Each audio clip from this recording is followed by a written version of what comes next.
ओम शांति। आज 11 मई 2024 से मुरली महावाक्यों का सार इस प्रकार से है। बाबा कहते हैं, तुम्हें अभी अल्लाह मिला है, अर्थात आत्मा समझो। देह समझना ही उल्टा बनना है।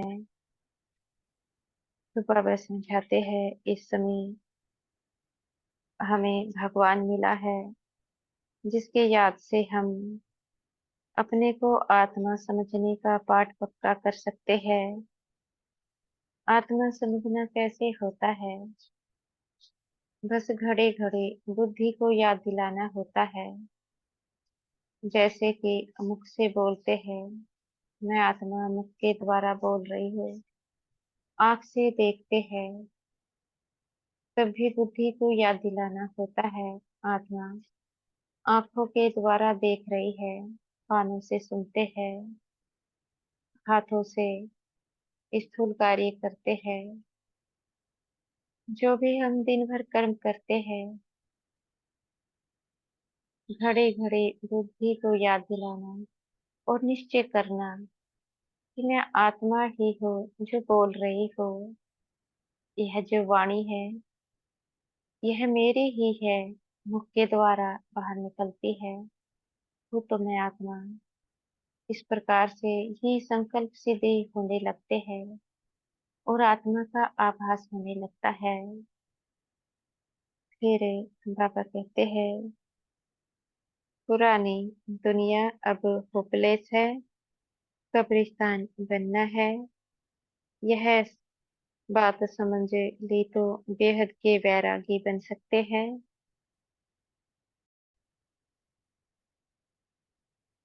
बाबा कहते हैं, यह जो पुरानी दुनिया है,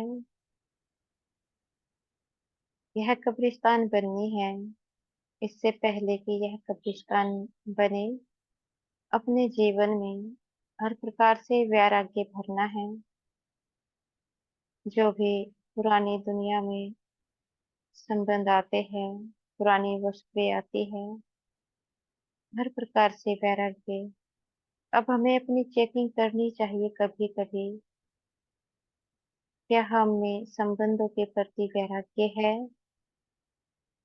क्या खान पान के प्रति वैराग्य है?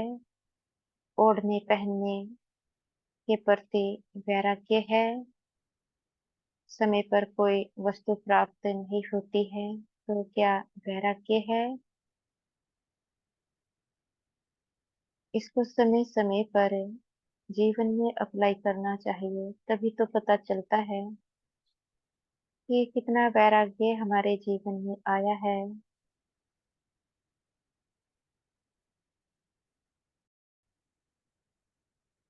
जैसे कि कभी किसी वस्तु की आवश्यकता होती है और समय पर वह हमें मिल नहीं पाती है। न मिलने के कारण मन उदास तो नहीं होता है। अगर मन उदास होता है, बुद्धि उस चीज में भटक जाती है, तो उस चीज के प्रति वैराग्य नहीं आया है। अगर यह संस्कार आत्मा में रह जाता है, तो लास्ट समय यही संस्कार धोखा दे जाएगा। उस वस्तु की याद आएगी, क्योंकि उस वस्तु से वैराग्य नहीं लिया था। इसी प्रकार से संबंध भी ले सकते हैं। अगर किसी संबंध से जीवन में वैराग्य नहीं लाया, तो लास्ट समय वह संबंध भी याद आएगा। यह भी चेकिंग होती है। बाबा कहते हैं, वर्षा नर्क में ही मिलता है, क्योंकि जब देवता घराने की आत्माएं जन्म लेते लेते कलयुग के अंत तक आ जाती है, तो नर्कवासी ही कहलाती है, क्योंकि सब स्वयं को भी भूल चुके हैं, भगवान को भी भूल चुके हैं, अपने कर्म को भी भूले हैं, धर्म को भी भूले हैं। फिर कर्म भी उल्टे होने लगते हैं। तो भगवान इसी नरक में आते हैं और कौन सा वर्षा लाते हैं? स्वर्ग का वर्षा। इस नरक में ही संगम युग की स्थापना कर आत्माओं को ऐसी श्रेष्ठ पढ़ाई पढ़ाते हैं। उसको पढ़ने से कितनी तीव्र गति से आत्माएं अपने संस्कारों का परिवर्तन करती है। कहाँ तो 2500 साल लगे रावण माया को आत्माओं को परिवर्तन करने में, और कहाँ 100 साल में ही परमपिता परमात्मा आत्माओं के संस्कारों को परिवर्तन कर स्वर्ग की स्थापना करा देते हैं, नरक से स्वर्ग बना देते हैं। यह कमाल तो केवल भगवान ही कर सकते हैं, कोई साधारण मनुष्य नहीं।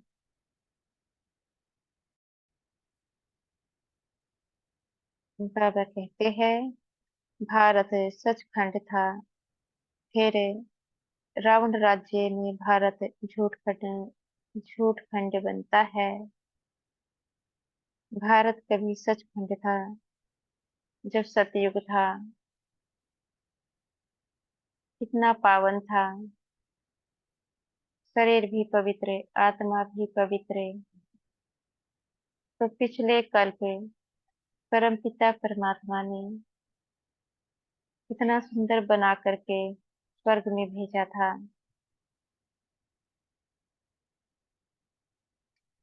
लेकिन फिर होता क्या है, जब द्वापर आता है उस समय फिर से आत्मा बेभान में हो जाती है।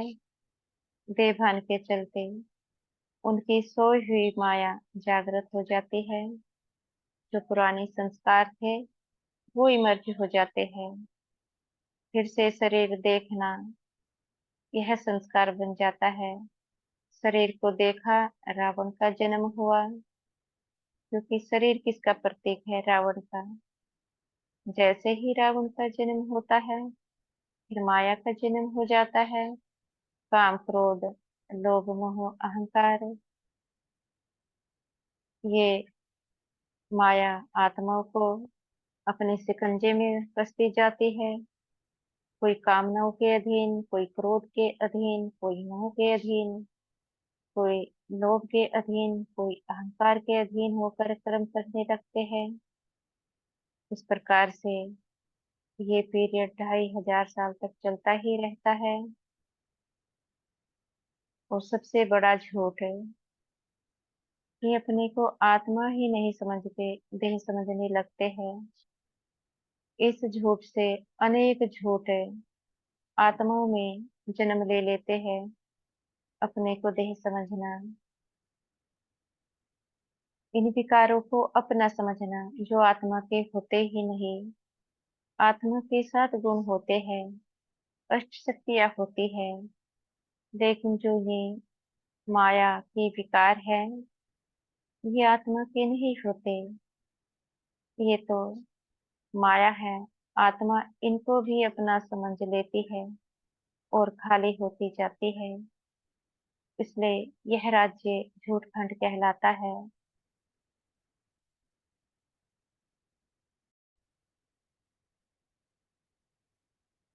बाबा कहते हैं, सतयुग में एडवाइजर मिनिस्टर होते नहीं, क्योंकि ऊंच राय मिलती है।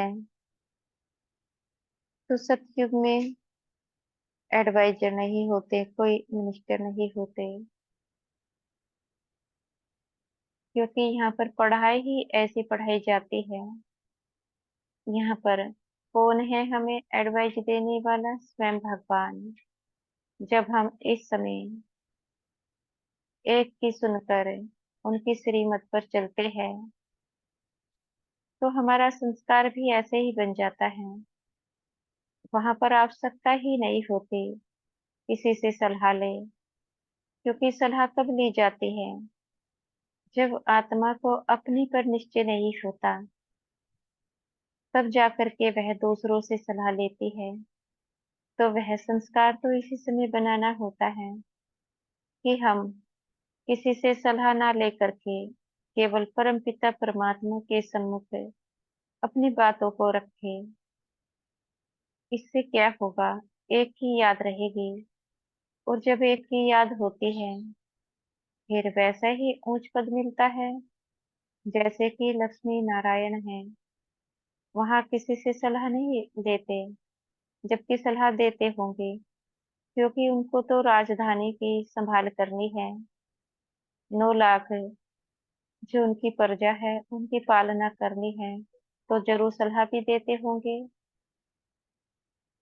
तो यह संस्कार तो इसी समय बनाना होता है।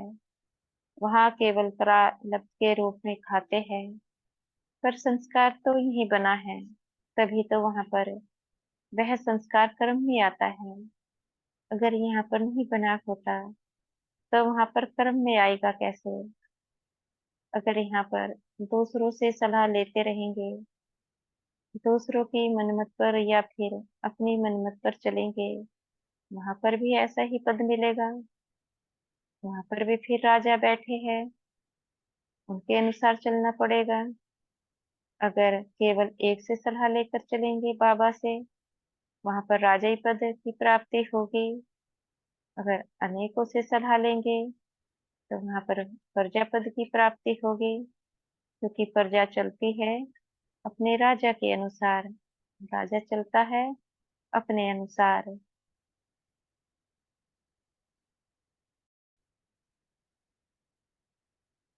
बाबा कहते हैं, ज्ञान का पता ना होने के कारण भक्ति को ही ज्ञान समझ लिया है।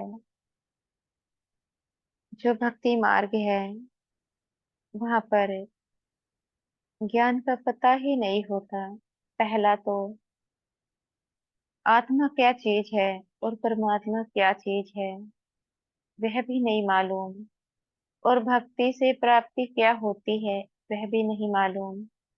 और भगवान कितने होते हैं, क्या रूप भगवान का है, क्या संबंध भगवान से होता है, वह भी नहीं मालूम। जो भी शास्त्र आदि पढ़ते हैं, बस उनको पढ़ रहे हैं, उनका सार नहीं समझते, अर्थ नहीं समझते कि यह जो शास्त्रों में बातें लिखी हुई है, इनका अर्थ क्या है। अगर अर्थ समझ में आ जाए, तो भी आत्मा ज्ञान को समझ लेती है। अगर उस भक्ति मार्ग में जो शास्त्र आदि पढ़ते हैं, उनका अर्थ ही समझ में नहीं आए, तो फिर ज्ञान की प्राप्ति हो कहाँ से? और ज्ञान की प्राप्ति तो तभी हो सकती है जब कोई आत्मा संस्था से जुड़े। इस समय परम पिता परमात्मा आए हुए हैं, उनके साथ क्या संबंध है, उस संबंध को समझे। आत्मा क्या चीज है, कैसे इस कर्म क्षेत्र पर कर्म करती है, उसको समझे। तभी तो ज्ञान की प्राप्ति हो सकती है। बगैर स्वयं को जाने, बगैर परम पिता परमात्मा को जाने, ज्ञान की प्राप्ति हो ही नहीं सकती है। अगर ऐसा होता, तो आज भारतवासी सबसे सुखी होते, क्योंकि भारत में सबसे ज्यादा भक्ति होती है। सबसे ज्यादा भक्ति भारतवर्ष में ही होती है। फिर भी भारत कंगाल है और दुखी है। इतनी भक्ति करने के बाद भी कारण है भगवान को ना जानना। ना जानने के कारण अनेकों की भक्ति में भटक रहे हैं। जब तक जानेंगे नहीं, तो फिर ज्ञान की प्राप्ति होगी कैसे?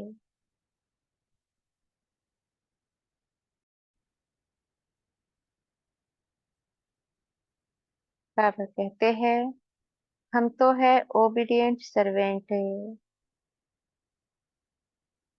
तो बाबा अपने को सर्वेंट कहते हैं, क्यों? क्योंकि वह निष्काम सेवा करते हैं। जो भी सेवा करते हैं उसका फल वह नहीं लेते हैं, बाकी हम सब फल लेते हैं। हमें सतयुग की प्राप्ति होती है फल के रूप में, वह दुनिया यहाँ पर सुख ही सुख है। अब उस दुनिया का सुख बाबा तुम ही भोगते हैं। बच्चों को दे देते हैं सुख भोगने के लिए, और वह अपनी दुनिया में वापसी कर लेते हैं। तो बाबा कहते हैं, जब मैं सर्वेंट हूँ, तो आप बच्चों को भी ऐसा ही निष्काम सेवाधारी बनना है, ऐसा ही सर्वेंट बनना है। जो भी हम बाबा अर्थ सेवा करते हैं, फल लेने की इच्छा मन में नहीं आनी चाहिए। अगर फल प्राप्त करने की इच्छा मन में आ जाती है, तो वह निष्काम सेवा नहीं कहलाती, क्योंकि निष्काम सेवा वह सेवा की ओर भूल गए। तभी प्रत्यक्ष फल की प्राप्ति होती है। वह प्राप्ति होती है खुशी के रूप में, उमंग उत्साह के रूप में। गुण और शक्तियाँ आत्मा को प्राप्त हो जाते हैं। ये होता है प्रत्यक्ष फल। और कितने बंधन होते हैं आत्मा के, वो बंधन कट जाते हैं। लेकिन कब? जब इच्छा नहीं रखते, तब।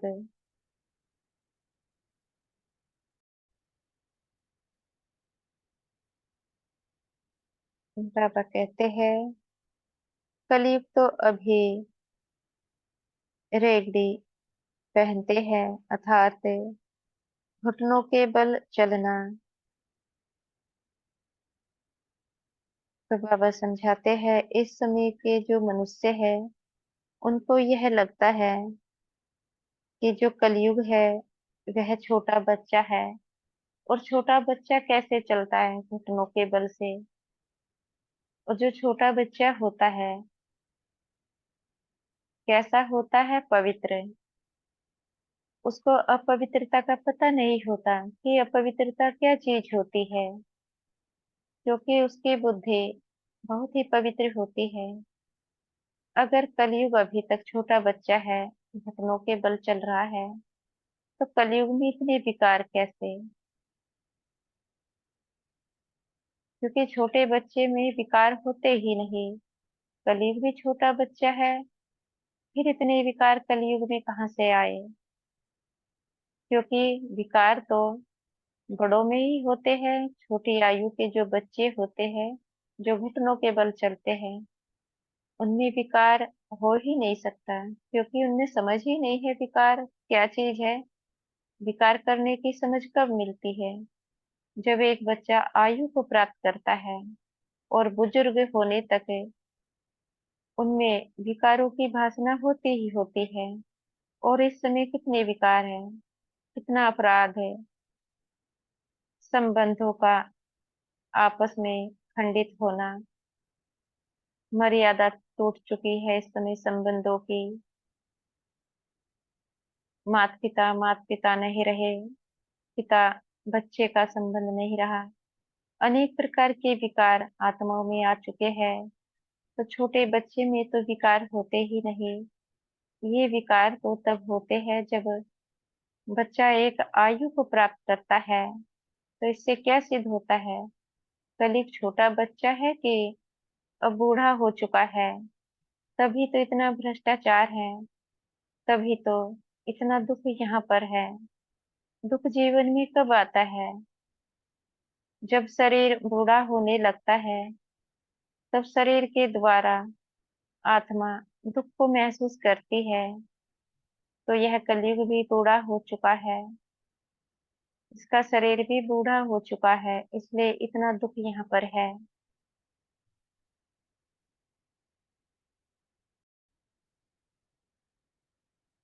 बाबा कहते हैं, वरदाता के बच्चों को हर कदम में वरदाता से वरदान ही प्राप्त होते हैं। जब हम बाबा को याद करते हैं और निष्काम भाव से उनकी सेवा करते हैं, स्वयं करते नहीं विश्व करते, जब इस प्रकार के संकल्प हमारे होते हैं, तो हमें वरदान प्राप्त होते रहते हैं। एक दिन में ना जाने कितने वरदान प्राप्त हो जाते हैं, पता ही नहीं होता। लेकिन कब? जब हर किसी के प्रति शुद्ध संकल्प होते हैं, हर किसी के प्रति एक जैसे रहम दिल की भावना होती है। हर कदम में फिर हमें बाबा से वरदान ही प्राप्त होते रहते हैं। अच्छा। ओम शांति।